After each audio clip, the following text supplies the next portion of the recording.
Tämmöinen vakavan sairauden epäilys, niin se on erittäin suuri stressitekijä ihmiselle.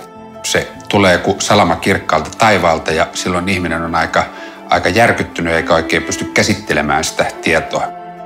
Se semmoinen olo, kun tulee sitten sen diagnoosin jälkeen, että tässäkö tämä nyt oli? Onko musta enää mihinkään? Huoliiko mua kukaan? Ja mitä mulla on enää annettavaa? Jokainen tietysti käsittelee asiat ihan eri lailla. Ja se on myös rankkaa, koska kukaan terve ihminen ei voi sitä ymmärtää. Tämän vakavan shokin jälkeen alkaa tämmöinen eräänlainen reaktiovaihe, jolloin ihminen sitten ilmaisee paljon voimakkaita tunteita. Hän ei oikein tiedä, mitä hän tekisi tämän asian kanssa, mutta hänellä on voimakas tarve puhua kaikesta. On hirveän tärkeää, että siinä reaktiovaiheessa ne tunteet pääsisi jollakin tavalla tulemaan ulos, jottei ne sitten jäisi taakaksi. Ja olisi kauhean tärkeää, että kanssaihmiset tai läheiset tai terveydenhuoltojärjestelmä kykenisi järjestämään ihmisille sitten myös tämmöistä niin kuin käsittelyapua. No tämän taudin kanssa mä luulen, että mä en ole ihan koskaan ihan sinut tämän homman kanssa. Kävelenkö mä 5 vuoden päästä ja kaikki tämmöinen, mutta ei sillekään kannata antaa liikaa valtaa.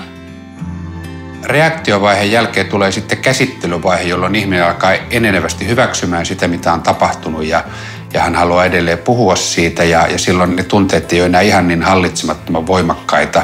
Tämmöisessä käsittelyvaiheessa ihminen alkaa pikkuhiljaa miettimään lähitulevaisuuden suunnitelmia, miettimään, miten hän elää tämän sairauden kanssa, mutta edelleen hänellä on aika voimakkaat tunteet pinnassa tämän asian suhteen. Edelleen tämä asia on niin kuin hyvin avoimena auki hänen mielessään. Että kyllä mulla ainakin meni semmoinen 4 vuotta, voisi sanoa, että rupesi olemaan niin kuin sillain sinut asian kanssa, että se nyt on siinä ja se ei siitä pois lähde. Mä en ole enää semmoinen luovuttajaluonne, että se on niin kuin sisuuntunut kyllä paljon tämän myötä. On vähän tullut semmoista niin kuin näyttämisen halua ihmisille, että kyllä mäkin pystyn.